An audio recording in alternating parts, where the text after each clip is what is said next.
네, 오늘은 가스펠 프로젝트 10번째 시간입니다. 네, 왠지 가정의 교회입니다 하고 들어가야 될 것 같은데 네, 말씀을 나누도록 하겠습니다. 오늘은 가스펠 프로젝트 10번째 예수님의 갈릴리 사역의 시작을 나누게 됩니다.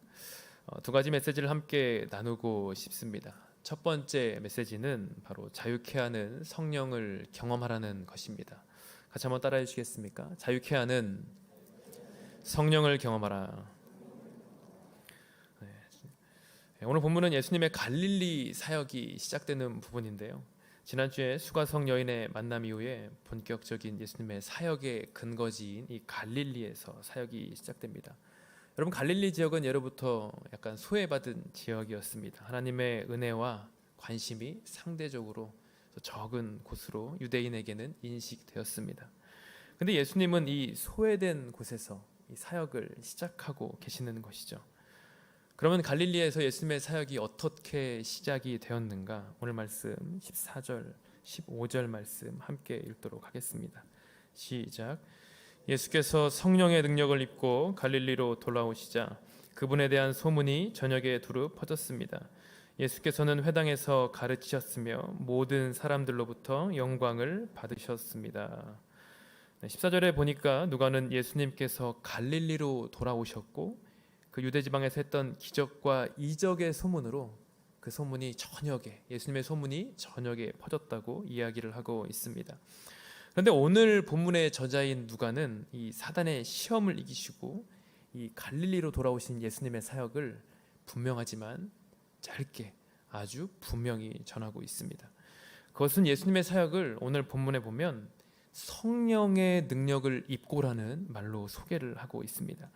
우리말에 보니까 성령의 능력을 입고, 성령 개역 개정에 보니까 성령의 능력으로라는 말로 되어 있습니다. 영어 성경에 보면 in the power of the Spirit, 성령의 능력 안에서. 여러분, 특별한 사실은 이 오늘 본문에 병행 구절이 나와 있는 마태복음이나 마가복음에는 이 성령에 대한 소개가 나오지 않습니다. 특별히 누가복음에만 이 성령에 대한 구절이 명시가 되어 있습니다. 여러분 잘 아는 것처럼 누가는 이 성령에 대해서 굉장히 강조를 했습니다. 사도행전에도 여러분 우리가 잘 아는 것처럼 이 사도행전은 성령 행전입니다. 왜 누가는 예수님의 이 갈릴리 사역을 성령의 능력을 입고 시작된 것이라고 표현한 것일까? 바로 이 갈릴리로 사역지를 정한 이 시작부터 바로 이 성령께서 이 사역을 시작해 하시는 분이라는 것을 강조하기 원했습니다. 바로 성경에 예언된 메시아 예수 그리스도께서 오셔서 이 시작된 구원의 사역이 바로 성령 하나님의 이 역사를 통해서 함께 이루어지고 있음을 선포하기 위함이었습니다. 그래서 다른 복음서의 저자보다 예수님의 사역이 성령 사역이었다는 것을 누가는 굉장히 강조를 하고 있는 것이죠. 여러분 기억해 보십시오. 우리가 몇 주 전에 이제 예수님께서 성령을 받을 때 그 요단강가에서 성령이 내려왔음을 우리가 말씀을 나눴지 않습니까? 성령이 비둘기같이 내려서 하늘에서 한 소리가 들리죠. 너는 내 사랑하는 아들이다. 내가 너를 기뻐한다. 이 사람들 앞에서 성령 세례를 받으신 예수님은 하나님의 아들이심을 이 공적으로 인정을 받으셨습니다. 여러분 예수님은 이미 하나님의 아들이셨습니다. 그런데 왜 이 성령의 능력을 입으시는 것이 필요한가? 반대로 질문을 던져보자면 성령의 능력을 입지 않으셨다면 예수님 안에 성령이 없으신 것인가? 여러분 그렇지 않죠. 이미 성령 세대를 받은 예수님은 이미 성령과 함께 계시는 분이십니다. 그런데 누가는 예수님의 사역이 이 성령 하나님의 뜻과 계획 안에서 이루어지고 있음을 증언하고 있는 것입니다. 여러분 요한복음 6장에 보면 예수님께서 이 자신을 믿지 못하는 제자들에게 하나님의 뜻과 계획에 대해서 이야기한 내용이 나옵니다. 요한복음 6장 38절 39절 함께 읽겠습니다. 시작. 내가 하늘에서 내려온 것은 내 뜻이 아니라 나를 보내신 하나님의 뜻을 이루려는 것이기 때문이다. 나를 보내신 분의 뜻은 그분이 내게 주신 모든 사람들 중 한 사람도 잃지 않고 마지막 날에 그들을 다시 살리려는 것이다. 요한복음 6장에서 예수님은 자신의 이적과 기사를 보고도 믿지 못하는 제자들에게 이야기하시는 것이죠. 내가 내려온 것은 내 뜻이 아니다. 바로 하나님, 그 하늘에 계신 하나님께서 나를 보내셔서 이곳에 내려와서 내가 사역하기 시작하는 것이다.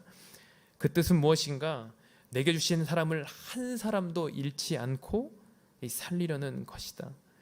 여러분, 예수님의 사명은 무엇이었는가? 바로 구약의 선지자들이 예언한 바로 온 세상을 구원할 메시아, 바로 그분이 메시아로 이 땅에 내려오신 것입니다.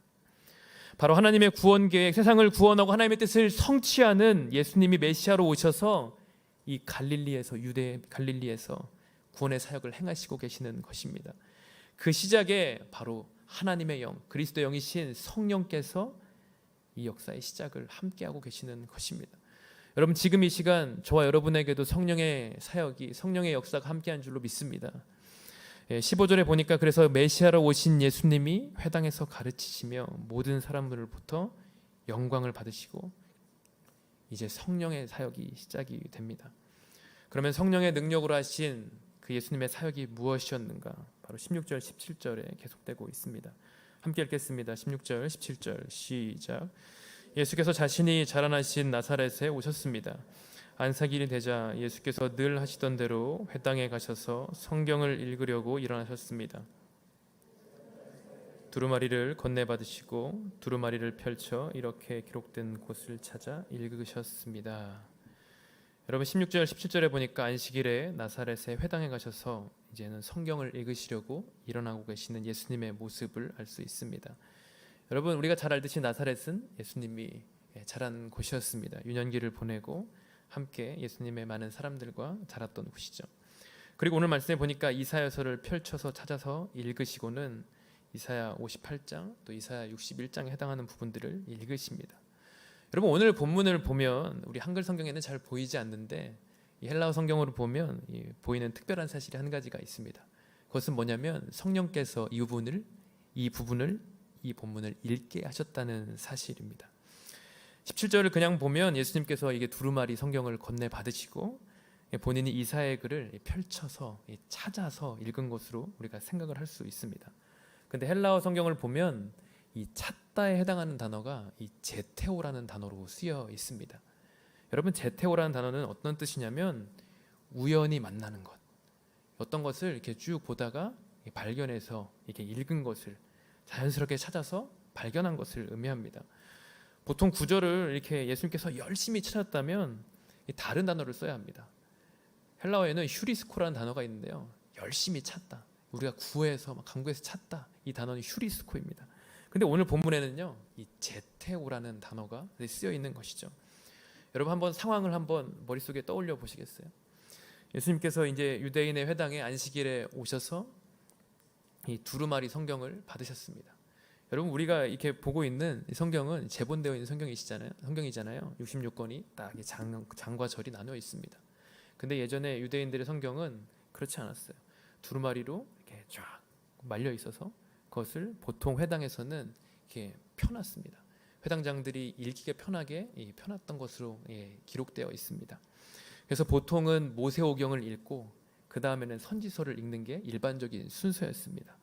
아마도 회당장이 이렇게 두루마리를 쫙 펼쳐서 펴놨을 때 예수님께서는 그 이사야의 두루마리를 받아서 읽으신 것입니다. 그런데 상황을 떠올려 보면 일부러 이사야 61장을 찾아야지 해가지고 읽으신 것이 아닌 것으로 우리가 유추할 수 있습니다.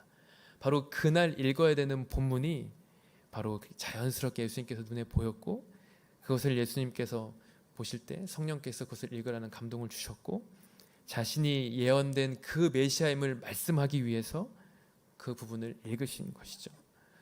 그래서 성령께서는 이렇게 예수님의 사역의 작은 부분, 이 세밀한 부분까지 말씀하시면서 그 백성들을 향한 구원의 메시지, 그 예언의 메시지가 이제 성취되었다는 그 말씀을 하고 계시는 것입니다.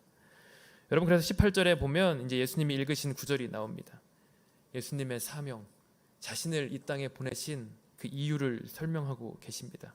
우리 18절, 19절 말씀 함께 읽겠습니다. 시작. 주의 영이 내게 내리셨다. 이는 하나님께서 내게 기름을 부으셔서 가난한 사람들에게 복음을 전파하도록 하기 위해서다. 하나님께서는 포로된 사람들에게 자유를, 못 보는 사람들에게 다시 볼 수 있음을, 억눌린 사람들에게 해방을 선포하기 위해 나를 보내셨다. 주의 은혜의 해를 선포하도록 하기 위함이다. 18절 말씀에 보니까 예수님이 읽으신 구절이 바로 자신의 보내신 이유입니다. 가난한 자에게 복음을 전파하도록, 포로된 자에게 자유를, 눈먼 자를 보게 하고, 억눌린 자는 해방을 하게 하시고, 주의 은혜의 해를 선포하기 위해 보내졌다. 바로 예수님은 그분의 영이신 성령으로 이 자유케 하시는 복음을 지금 선포하고 계십니다. 자신의 동족인 유대인들에게 선포하고 계시고, 복음으로 인해서 너희들은 놓였다, 이제는 회복되었다, 어감에서 자유하게 되었다라고 선포하고 계시는 것이죠. 여러분, 이 말씀을 듣는 저와 여러분에게 동일하게 예수님이 선포하신 줄로 믿습니다. 오늘 예수님의 말씀은 바로 레위기 25장을 근거로 한 것이었습니다. 레위기 25장 10절에 보면 구약에 50년마다 한 번씩 돌아오는 희년 제도에 대해서 나와 있는데요. 레위기 25장 10절을 같이 한번 읽도록 하겠습니다. 시작. 너희는 50년이 되는 해를 거룩하게 하고 그 온 땅의 모든 사람들에게 자유를 선포하라. 그것이 너희를 위한 희년이다. 너희 각 사람은 각자의 소유지로 돌아가고 너희 각 사람은 동족에게로 돌아가라. 아멘. 이 안식년을 7년을 기준으로 해서 7번이 반복되고 그 다음에 오는 해가 바로 희년입니다. 그래서 50년마다 한 번씩 오는 해. 근데 그 해는 어떤 해인가? 오늘 말씀에 나온 것처럼 노예로 있던 모든 사람들이 해방되는 해. 그리고 각자의 사람들이 이제 소유지로 돌아가고, 땅도 경작되는 것이 쉬고, 거민들이 고향으로 돌아오는 해. 모든 사람의 안식과 해방과 억압에서 풀림을 누리는 해가 바로 이 희년입니다. 근데 예수님께서 말씀하시는 것은 무엇이냐면 단순히 자유를 선포하는 것이 아닙니다. 바로 구약에 예언된 그 메시아가 자신임을 선포하면서 이제 성령의 능력이 임하여서 죄의 종에서 너희가 벗어나서 의의 종으로 바뀌었다. 그리고 구원으로 우리가 자유케 되었음을, 그리고 자신이 스스로 복음임을 이제 선포하고 계시는 것이죠. 여러분, 우리를 자유케 하는 복음을 가르치고 예수님께서 치유하고 하나님 나라를 전파하는 것, 바로 그것이 예수님의 소명, 이 땅에 오신 이유였습니다. 여러분, 우리가 1대1을 배울 때 다 같이 배우는 말이 있어요. 갈치전이라고. 아시죠? 네. 갈치전이 뭔지 아시죠? 제가 어제 토요 주일 예배 때 설교하고 나니까 집사님들 다 오셔서 갈치전 먹어야겠네요. 갈치전 먹어야겠네요. 갈치전이 뭐냐면요, 가르치고 치유하고 전파하고 예수님의 사역이죠. 여러분, 우리가 예수님께서 하신 그 사역을 여러분 정확히 이 땅에서 하신 것처럼, 여러분, 예수님은 자기가 무엇을 해야 할지, 무슨 일을 해야 할지, 자신의 사명이 무엇인지 정확히 아는 분이셨습니다. 왜냐하면 예수 그리스도의 영이신 성령께서 그분에게 분명히 알려주셨기 때문에 그렇습니다. 여러분, 요한복음에 보면 이 성령의 하시는 역사, 성령의 하시는 사역이 나와 있습니다. 요한복음 14장 26절 같이 한번 읽어보시겠습니까? 같이 읽겠습니다. 시작. 그러나 보혜사 곧 아버지께서 내 이름으로 보내실 성령께서 너희에게 모든 것을 가르쳐 주실 것이며 내가 너희에게 말한 모든 것을 생각나게 하실 것이다. 아멘. 여러분, 바로 성령께서 메시아로 이 땅에 오시고 예수님께서 가야 할 길을 하나하나 알려주시는 것이죠. 제자들에게 모든 것을 가르쳐 주신 성령께서 지금 저와 여러분에게도 알려주고 계시는 것입니다. 다시금 예수님이 하셨던 가르치고 치유하고 전파하는 사역을 바로 우리도 하라고 말씀하고 계시는 것이죠. 여러분, 저는 코로나로 인해서 이 차세대와 예배 사역을 섬기고 있는데요, 이 차세대와 예배 사역을 하나하나 새롭게 세팅하는 시기를 경험하고 있습니다. 정말 전에 없던 경험을 저도 하면서 이제 다시 한번 사역들을 새로 시작하고 있는데요, 물론 오누리교회에서 오랫동안 사역하면서 배웠던 사역 철학이나 노하우들이 많이 도움이 되고 있습니다. 근데 하나님께서 분명하게 저에게 주시는 메시지가 있어요. 그것은 뭐냐면 이 하나하나 새롭게 시작되는 이 시기에 이 성령의 음성, 성령이 주시는 방향을 분명히 구해야 한다는 것입니다. 마치 모든 것을 처음 배운 아이가 부모의 음성을 듣고 부모의 인도함을 받아야 되는 것처럼 이 성령의 음성에, 이 성령이 주시는 방향에 민감하라는 마음을 주십니다. 저번에 제가 가스펠 프로젝트 소개를 하면서 저희 처대에게 자전거 사준 말씀을 드렸습니다.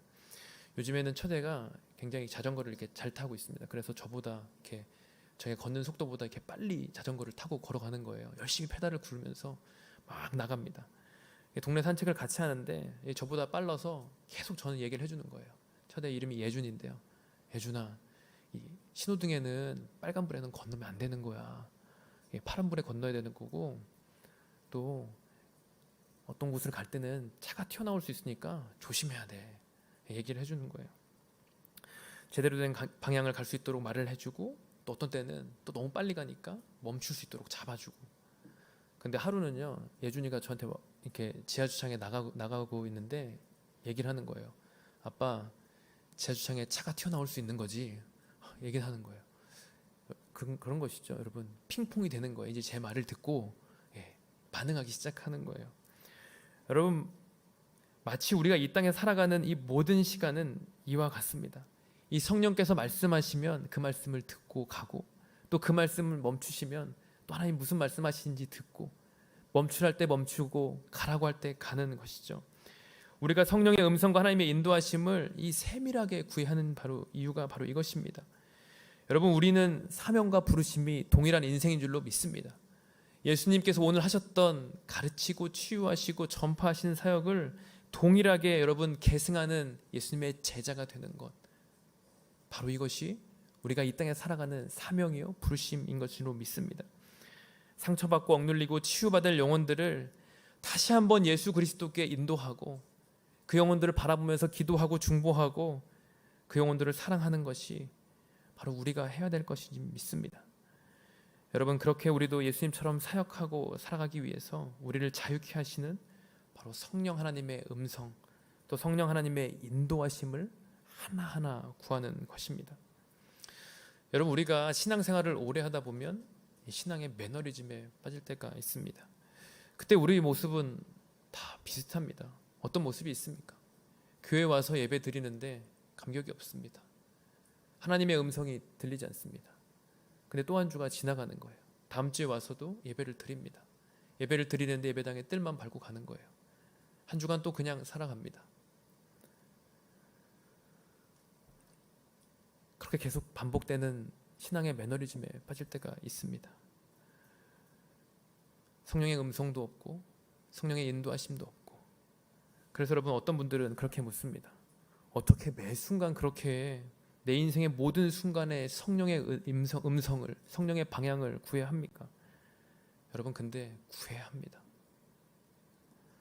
왜냐하면 우리 인생은 나의 것이 아니라 예수 그리스도께서 죄 중에서 벗어나게 하셔서 의의 종으로 만들어 주셨고, 다시 한번 회복의 메시지를 선포해 주시고, 너는 죄에서 묶인 인생이 아니다, 이제 풀려서 자유하게 된 인생이다. 먼저 예수님께서 우리를 구원하셨기 때문에 우리는 성령의 음성에 민감해야 하고, 늘 신앙의 매너리즘에 빠질 때에 다시 한번 우리 마음을 말씀으로 기경하고 기도로 우리 마음을 기경해서 성령의 음성에 다시 한번 귀 기울여야 하는 것입니다. 하나님, 내게 무엇을 말씀하기를 원하십니까? 주의 종이 듣겠습니다. 하나님, 나에게 말씀하여 주십시오. 바로 이것이 우리의 마음이어야 되고 우리의 기도여야 되는 것입니다. 그래서 여러분, 내 인생을 주관하시고 나의 생명을 주관하시는 예수님께 우리의 삶의 방향을 구하는 여러분이 되시기를 주님의 이름으로 축복합니다. 여러분, 우리는 하루를 살아도 사명으로 사는 것이고 하나님 나라를 가는 그날까지 부르심 따라 살아가는 인생인 줄로 믿습니다.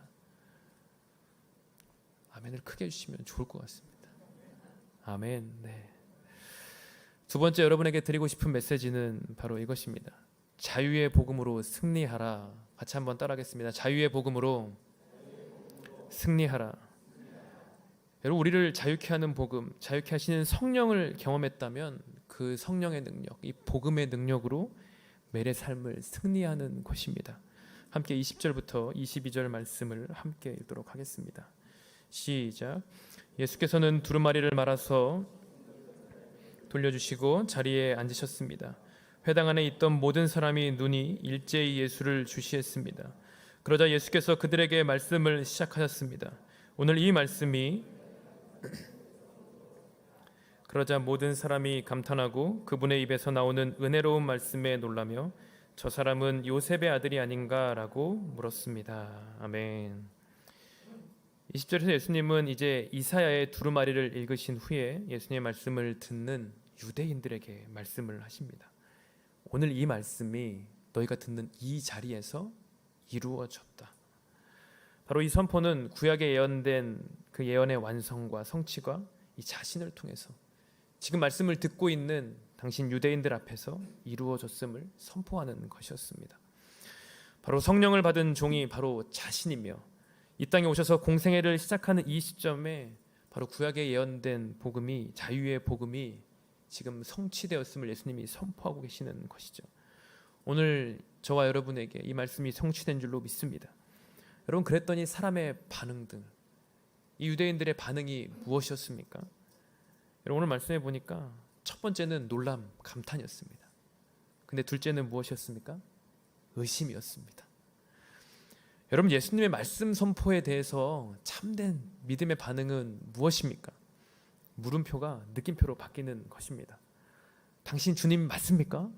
당신 주님이십니까?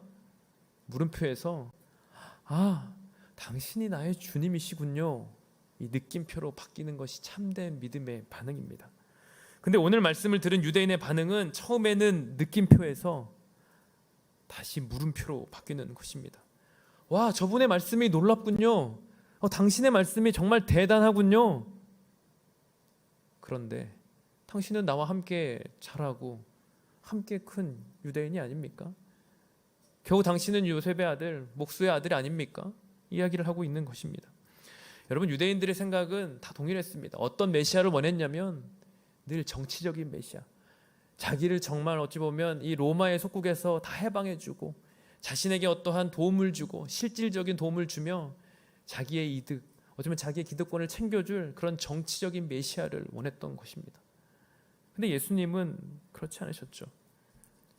그래서 여러분, 그들의 마음에는 감탄과 놀람은 간데가 없었습니다. 그리고 오히려 의심 속에서 예수님을 이제 배척하기 시작합니다.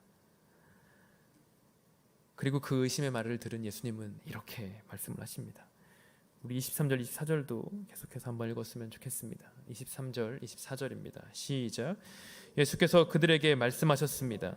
틀림없이 너희는 의사야 내 병이나 고쳐라 하는 속담을 들이대며 우리가 소문에 들은 대로 당신이 가버나움에서 했다는 모든 일을 여기 당신의 고향에서도 해보시오라고 할 것이다. 예수께서 이어 말씀하셨습니다. 내가 진실로 너에게 말한다. 어떤 예언자도 자기 고향에서는 인정받지 못하는 법이다. 예수님께서 말씀하셨죠. 너희들은 의사야 내 병이나 고쳐라 하면서 내가 가버나움에서 했던 일을 여기서도 해보라고 할 것이다. 여러분, 예수님은 그들 마음 가운데 있던 이 불신앙들을, 정말 뿌리 깊이 갖고 있었던 불신앙들을 이미 알고 계셨습니다. 벌써 물음표로 바뀌는 순간 이 친구들이 나를 의심하는구나, 나를 메시아로 인정하지 않는구나 알고 계셨죠. 그래서 24절에 보면 계속해서 이렇게 말씀하십니다. 진실로 너에게 말한다. 어떤 예언자도 자기 고향에서는 인정을 받지 못하는 법이다. 여러분, 이 진실로 너에게 말한다라는 단어, 여러분 굉장히 많이 복음서에서 보는 단어입니다. 그렇지 않습니까? 내가 진실로 너에게 이르노니. 헬라어로 보면요, 아멘 레고 휘민이라는 단어로 쓰여져 있습니다. 아멘이 무슨 뜻입니까? 진실로, 레고 말한다, 휘민 너희에게라는 뜻입니다. 내가 진실로 너에게 말한다. 이 계속 반복되는 이유, 여러분 계속 반복하는 이유가 있습니다. 어떤 말이나 행동에 대해서 예수님께서 계속 진리는 타당한데 듣지 않는 인생들에게 계속 말할 때 내가 너에게 진실로 말한다. 내가 너에게 진실로 말한다. 계속 예수님께서 말씀하시는 거예요. 자기를 의심하고 이제는 자기를 배척하는 인생들에게 너희들이 나를 믿지 않는구나, 너희들이 나를 인정하지 않는구나라고 계속 지적하시면서 말씀하시는 것이죠. 여러분, 진리이신 예수님을 그들은 배척하기 원했습니다. 의심하면 배척했죠. 여러분, 이 시대는 진리가 배척받을 수밖에 없는 시대로 되어가고 있습니다. 여러분, 우리가 포스트 모더니즘 시대를 살아간다는 것은 바로 예수님 믿는 우리에게 이 배척과 탄압이 있다는 것을 의미합니다. 예전에 우리가 70년대, 80년대 어찌 보면 계속해서 이 교회 안에서 이 기복주의적인 설교를 많이 했습니다. 워낙 가난하고 힘들었고 우리가 어려웠기 때문에 그런 설교를 많이 들었습니다. 그런데 여러분, 예수 믿으면 어려움이 옵니다. 예수 믿으면 잘 되는 것만 있는 것이 아니라 정말 탄압이 있고 배척이 있고, 여러분 사람들에게는 의심이 있습니다. 그것이 맞는 것입니다. 여러분 혹시나 여러분 예수 믿으면 모든 것이 잘 된다고 하는 사람 여러분 잘못 가르쳐 주시는 것입니다. 여러분 옛날 어른들이 요즘에 이렇게 말버릇처럼 이런 말씀하셨죠. 좋은 시절 다 갔어. 예, 그런 것들 무슨 상투적인 말로 참 많이 말씀하셨습니다. 그런데 정말 여러분 이제는 교회가 사회에 호의를 받는 시대가 다 지나가 버렸습니다. 요즘 코로나 시기에 여러분 교회가 또 감염이 시작되면서 또 교회를 이단시합니다. 교회가 무슨 신천지랑 다를 게 뭐가 있습니까? 계속 이렇게 이야기를 합니다. 그리고 우리가 믿고 있는 진리에 대해서 공격하고 배척을 합니다. 차별금지법은 계속 발의되려고 하고 여러분 담임 목사님이 얼마나 답답하였으면 자기가 그 법이 상정이 되면 국회 앞에서 1인 시위를 하시겠다고 공적인 설교 석상에서 말씀을 하셨겠습니까? 여러분 이미 동성애는 죄라고 설교를 하면 위법이 되어서 징역을 살게 되는 나라가 여럿이 있습니다. 여러분 이 현실 앞에서 이 진리가 무너져가는 시기 앞에서 우리에게 필요한 것이 있다면 오늘 이 진리의 말씀이신 예수 그리스도를 붙잡고 우리가 진리 영이신 성령 가운데 끝까지 말씀을 붙잡고 달려가야 한다는 것입니다. 분명한 사실은 이러한 상황 가운데서도 여러분 진리 영이신 성령은 우리 가운데 역사하는 줄로 믿습니다. 여러분 오늘 본문의 이후에 보면 예수님은 이 자기를 배척하는 사람들 앞에서 이 구약의 메시지들을 계속 인용을 하십니다. 어떤 이 메시지를 인용해 주시느냐? 이 3년 반 동안 극심한 기근이 있던 시대에 하나님께서는 이 엘리야를 보내셔서 그 많은 사람들 가운데 시돈 여인 한 사람, 이 사립다 과부 한 사람을 구원하셨다는 이야기를 들려주십니다. 그리고 엘리사 시대에는 많은 나병 환자들 가운데 이 나아만 장군, 시리아의 나아만 장군을 구원하셨던 이야기를 말씀해 주십니다. 여러분 두 이야기의 공통된 사실은 무엇이냐면 둘 다 이방인이었다는 사실입니다. 유대인들이 말씀을 듣지 않으니까 이방인에게 다시 한번 구원의 메시지를 선포한 구원의 메시지가 돌아간 것처럼 지금 예수님의 상황이 이 고향 나사렛에서 배척받고 다른 곳으로 발걸음을 돌려서 이 구원의 메시지를 선포하실 이 동일한 상황을 말씀하고 계시는 것이죠. 여러분 성령께서는요 지금도 열방에 정말 우리가 알지 못하는 열방에 정말 생명의 메시지, 자신의 회복의 메시지, 이 자유의 메시지를 선포하신 줄로 믿습니다. 여러분 제가 이번 주 수요 저녁 예배 때 이제 한 A국의 선교사님이 오셔서 말씀을 전해 주셨습니다. 자신이 선교했던 나라를 소개해 주시면서 그 나라는 이제 종교가 일치된 나라라고 소개를 해 주셨어요. 종교가 일치되어서 이슬람 국가로 믿는 사람들을 탄압하고 있는 상황을 말씀을 해주셨어요. 전 국민의 99.7%가 이슬람입니다. 물론 표면적인 것입니다. 왜 표면적이라고 말하냐면 90년대에 계속해서 그 나라에 목회자의 순교가 있었습니다. 이렇게 설교를 듣는 가운데 이 목사님이 끌려가서 그 다음 주에 시체로 이렇게 오는 것입니다. 교회에. 그런 상황들이 몇 번이 반복되면서 그 나라의 이 탄압과 배척의 그 어려움 속에서 이 순교의 피로 인해서 나타나는 부흥이 시작되기 시작했습니다. 처음에는 어찌 보면 그 순교의 피로 인해서 모든 것이 끝날 것 같은 상황이 점점 믿는 사람들이 정부의 탄압에 40명만 되면 교회를 없애버리는 그 정부의 탄압 앞에서 계속 가정교회로 커가기 시작합니다. 얼마나 많은 숫자가 컸냐면 1년에 놀라지 마십시오. 19.7%가 성장을 했습니다. 기독교 인구가 계속 매년 19.7%, 5년이 되면 계속 여러분 2배가 되는 것이죠.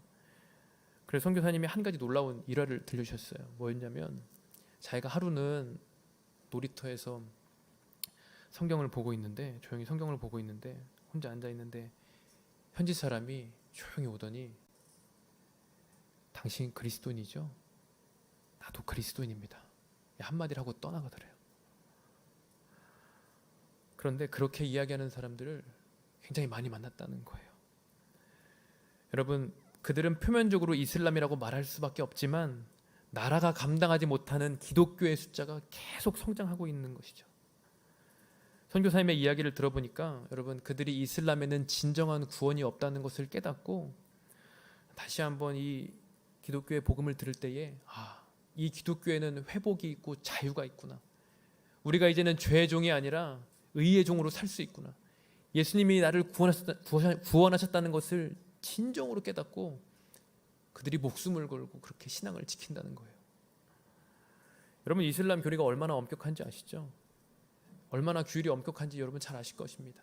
비행기 타면 여러분 그들은 어떻게 합니까? 시간을 맞춰서 기도를 하고 뭐 비행기든 어디든 시간과 장소에 상관없이 자기의 그 알라 신에게 계속 절을 합니다. 그리고 여러분 아시겠지만 금식인 라마단 기간이 되면 정말 철저하게 금식하고 그렇게 구속하고 사람을 속복하는 종교가 바로 이슬람입니다. 근데 그들이 진정한 자유의 복음, 정말 예수께서 오늘 은혜의 해를 선포하시고 눈먼 자에게 눈을 뜨게 하시고 정말 눌린 자를 다시 한번 회복시키시며 그 자유의 복음을 선포하실 때에 이슬람에 있던 영혼들이 그 복음을 듣고 돌아오기 시작하는 거예요. 가정의 교회가 세워져서 복음이 세워지고 복음이 전파되어서 이제는 나라가 통제할 수 없는 만큼 가정교회가 시작이 되고 믿음의 사람들이 세워지기 시작하는 것입니다. 그들이 있는 자리에서 묶임을 풀고 진정한 자유한 그리스도인으로 살아가게 되는 것이죠. 여러분, 요한복음 8장 32절에 보니까 이렇게 나와 있습니다. 같이 한번 크게 읽겠습니다. 시작. 그리고 너희는 진리를 알게 될 것이며 진리가 너희를 아멘. 여러분 맞습니다. 진리를 알게 될 때 우리는 진리로 인해서 자유하게 되는 것입니다. 진리이신 예수 그리스도를 깨달을 때 우리 인생에는 이제는 죄의 속박이 없어졌다. 우리는 어떠한 것도 예수 그리스도의 사랑에서 끊을 수 없다는 것을 우리가 알게 되는 것이죠. 세상에 어떠한 탄압이 올지라도, 배척이 올지라도, 어려움이 올지라도 여러분 자유케 하는 복음으로 승리하게 되는 줄로 믿습니다. 사랑하는 여러분, 우리는 이 땅 가운데 살아가며 매 순간 감사하며 살아갈 수 있는 까닭은 나를 자유케 하는 복음, 그 예수님이 내 안에 있다는 사실입니다. 그리고 그분이 나를 사랑하시고 너는 내 아들이라, 너는 내 딸이라 계속 말씀하시면서 세상의 상황은 어떠할지라도 내 인생의 상황과 환경이 어려울지라도 그분을 믿고 그분의 복음 가지고 매일매일 승리하며 나아가는 것입니다. 여러분 옆에 분에게 한번 말씀하시겠어요? 자유한 복음이 당신 안에 있습니다. 한번 선포하시겠어요? 아멘. 네. 성령의 능력으로 한 주간 자유하며 승리를 선포하는 여러분이 되시기를 주님의 이름으로 축복합니다.